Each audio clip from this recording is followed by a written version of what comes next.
यार रिक्रूटमेंट की जर्नी में ना मैंने 3 ऐसे लेसन सीखे हैं जो अगर हम डे 1 से अपने माइंड में रख लेना तो बस हमारे रिक्रूटमेंट्स बहुत स्मूथ हो सकते हैं। आप भी अगर ऐसा सोच रहे हैं कि वो कौन से लेसन है तो सही आए हैं, क्योंकि आज हम साथ में मिलकर इसको डिस्कस कर लेंगे। Hello everyone, this is Sugandha and you watching ready to get update and welcome back to my channel. और आज हम डिस्कस करने वाले हैं 3 ऐसे रिक्रूटमेंट लेसन्स जो कि हमें बहुत हेल्प कर सकते हैं रिक्रूटमेंट में। तो चलिए चलते हैं स्ट्रेट अवे। सबसे पहला लेसन है सॉलिड प्लान। यस, एकदम से स्टार्ट कर दिया रिक्रूटमेंट, वैकेंसी आई और बस मैंने उस पर काम करना शुरू कर दिया। मेरे मैनेजर ने मुझे बोला ये वाला कैंडिडेट आपको रिक्रूट करना है, ये वैकेंसी आई है, बस पोस्टिंग डालना शुरू कर दो। हमने भी वही कर दिया, पोस्टिंग डालनी शुरू कर दी। नहीं, पहली बात हमें यहाँ पे ध्यान रखना है, जब हम सबसे पहले अपनी हायरिंग कर रहे हैं, अभी आप एचआरस बने हैं तब आप हायरिंग कर रहे हैं तब की बात है, और हम मैनेजर्स हैं तब के लिए भी ये बहुत सूटेबल है, और अभी बहुत समय से रिक्रूटमेंट्स नहीं हो रही हैं तब के लिए भी। अगर रनिंग में आपके रिक्रूटमेंट्स हैं तो इसमें से कुछ प्रोसेसेस आप यूज कर सकते हैं, तो वो बहुत अच्छे हो जाएंगे, स्मूथ हो जाएंगे। लेकिन बहुत ज्यादा मेस फैली हुई है और तब आप ये सोच रहे हैं कि अब मैं पहले प्लान बनाऊं, मतलब मैं वो लेसन्स को फॉलो करूं या अपना काम करूं, तो वहां पे आपको थोड़ा सा फिल्टर आउट करना पड़ेगा कि इनको कैसे अप्लाई करना है। ठीक है, सो चलिए बात कर लेते हैं और आप बहुत अच्छे से समझ जाएंगे कि इसको हम कैसे अप्लाई कर सकते हैं। तो सबसे पहला है solid plan. And solid plan क्या है? सॉलिड प्लान है कि हमें स्टार्ट से लेके एंड तक की एक्टिविटी को एक जगह नोट करना है और उसको प्लान करना है अकॉर्डिंगली। अब यहाँ पे अभी मेरा लास्ट सेशन आया था जिसमें मैंने इंटरव्यूज के बारे में बात की थी, वहां पे भी सबसे पहला जो पॉइंट था वो गेटिंग रेडी था, राइट। ये उससे थोड़ा डिफरेंट है, इसको समझते हैं, कहीं ऐसा आप सुनते ही भाग जाएं कि ये तो वही बात कर रही है जो कल कर रही थी, तो ऐसा नहीं है, ये डिफरेंट सेशन है। यहाँ पे सॉलिड प्लान क्या है, कहाँ से जॉब वैकेंसी अराइज होगी, कहाँ से आएगी मेरे पास, क्योंकि कोई भी आता जाता मुझे वैकेंसी नहीं बता देगा कि भैया उस डिपार्टमेंट में किसी ने फोन लगाया, हाँ जी एचआर में फोन लगाओ ये वैकेंसी बता दो। नहीं, जॉब वैकेंसी कहाँ से अराइज होती है, कहाँ से अराइज होती है, यहाँ पे 2 तरफ से आएगी मेरे पास। कहाँ से? एक मेरे एचआर मैनेजर से, एक हायरिंग मैनेजर से विद अप्रूव्ड। हायरिंग मैनेजर से जब आएगी तो वो विद अप्रूव्ड आती है, राइट, क्योंकि बहुत सारे हायरिंग मैनेजर्स होंगे, आईटी का अलग है, मार्केटिंग का, फाइनेंस का अलग अलग है, राइट। सो वो अप्रूव्ड होकर आएगी। तो ये हमें ध्यान रखना जरूरी है कि जॉब वैकेंसी जो आई है वो कहाँ से आएगी। ऐसे ही किसी की सुन के मैं जॉब वैकेंसी पे काम करना शुरू नहीं कर दूंगी, राइट।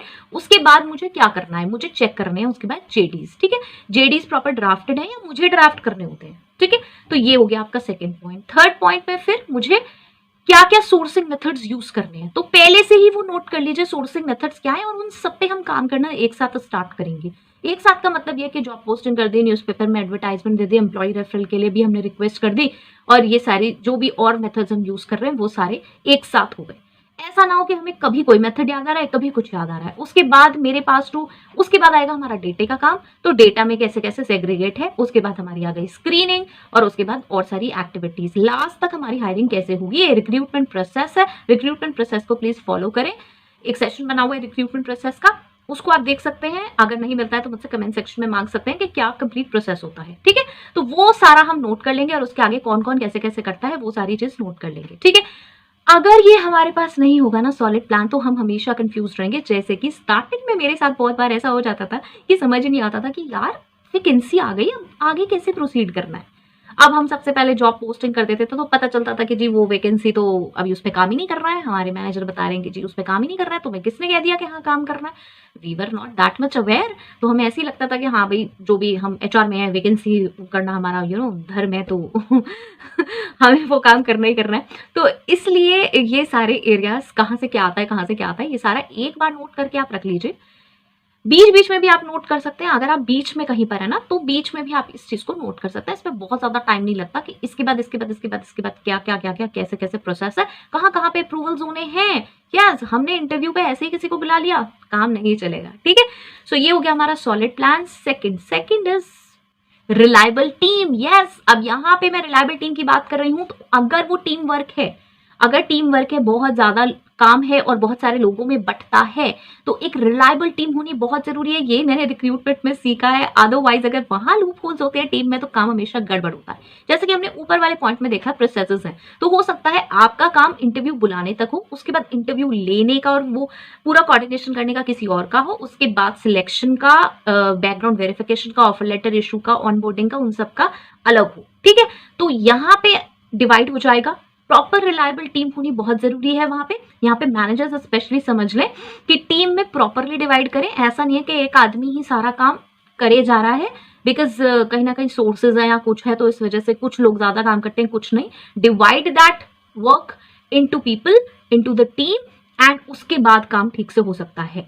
यहाँ पे अगर आप एक ही एचआर हैं, ज्यादा काम नहीं होता, ज्यादा हायरिंग नहीं होती, या फिर ज्यादा लोग नहीं है, स्मॉल ऑर्गेनाइजेशन में स्पेशली एक ही पर्सन काम कर रहा है, तो वहां पर आप अपना ही टाइम, अपने ही काम को टाइम के अकॉर्डिंग डिवाइड कर सकते हैं कि इसके बाद मुझे ये करना है, इसके बाद ये करना है, राइट। अगर बहुत ज्यादा काम है तो ऑब्वियसली टीम जो है वो रिलायबल होनी बहुत जरूरी है कि अपने अपने एरिया का काम वो बहुत अच्छे से कर सके, अदरवाइज हमेशा गड़बड़ हो। जो पहले वाला पर्सन है वो हमेशा डिस्टर्ब रहेगा, हमेशा ही प्रॉब्लम में रहेगा कि मैंने इतना काम कर दिया, इसके आगे का काम नहीं हो रहा है। फिर आगे वाला फॉलोअप करेगा कि वो पीछे का काम नहीं हुआ है, तो अब आगे का काम कैसे करें, राइट। सो इसलिए ये डिवाइड करना बहुत जरूरी है टीम के बीच में, टाइम के हिसाब से कि किसके बाद क्या चीज होनी है, और सारी ही टीम रिलायबल होनी बहुत जरूरी है, सारी टीम काम करती हुई होनी बहुत जरूरी है एक्चुअली। ओके, इसके बाद आ जाता है थर्ड। इतना सब कुछ काम कर लिया, एक लेसन ये बहुत जरूरी है, that is data management. Yes, data को प्रॉपर्ली अगर मैनेज नहीं कर पा रहे हैं तब तो बहुत ही ज्यादा दिक्कत हो जाएगी। सब कुछ डेटा पे डिपेंड करता है। हमारे पास हमारा शॉर्ट लिस्टेड डेटा, हमारा होल्ड डेटा, हमारा वो वाला डेटा जिसको आज तक टच नहीं किया गया है, और एक्सेल में बहुत सारा रिमेनिंग डेटा, कॉल नहीं करी है ऐसा बहुत सारा डेटा, डिफरेंट टाइप के डेटास हैं, उनको नोट कीजिए कहाँ कहाँ है, कैसे कैसे हैं, वो कैसे मैनेज होते हैं। बहुत बार क्या होता है, जब हम किसी वैकेंसी पे काम कर रहे होते हैं तो हमारे को ये होड़ होती है कि बस मुझे ना जॉब पोस्टिंग करनी है, न्यू जॉब पोस्टिंग, न्यू निकली है वैकेंसी तो मुझे करनी है। ठीक है, जॉब पोस्टिंग कर दीजिए, न्यू डेटा, फ्रेश डेटा आता है, लेकिन बहुत बार हमारे पास पुराना इतना सारा डेटा होता है जिसमें से बहुत सारे कैंडिडेट्स हम हायर कर सकते हैं, और बहुत सारे कैंडिडेट्स उसमें से निकलते भी हैं। लाइक हमने पहले, हमारी एक वैकेंसी क्लोज हो गई थी और हमने उसके लिए हमारे पास कुछ 2000, 3000, 5000 का डेटा आया हुआ था, राइट। अब क्या हुआ, उसमें से हम कितनों को कॉल कर पाए थे, हम सिर्फ 500 को ही फॉलो अप कर पाए थे, और उसी में से हमारे वो जो 2-3 कैंडिडेट थे वो हमें मिल गए थे। अब क्या हुआ, वो जो हमारे पास वो और 2-3 हजार का डेटा था, उसमें से सिर्फ 500 को कॉल की थी, उसमें से वो 1.5, 2, 2.5, 3 हजार का जो और डेटा बचा, उस डेटा पे क्या हुआ, उस डेटा में से अभी भी, आई नो फॉल हो गए होंगे कैंडिडेट्स, नहीं आएंगे अब, उसमें से अभी भी 200, 300, 400 कैंडिडेट्स होंगे जिन इंटरेस्टेड होंगे।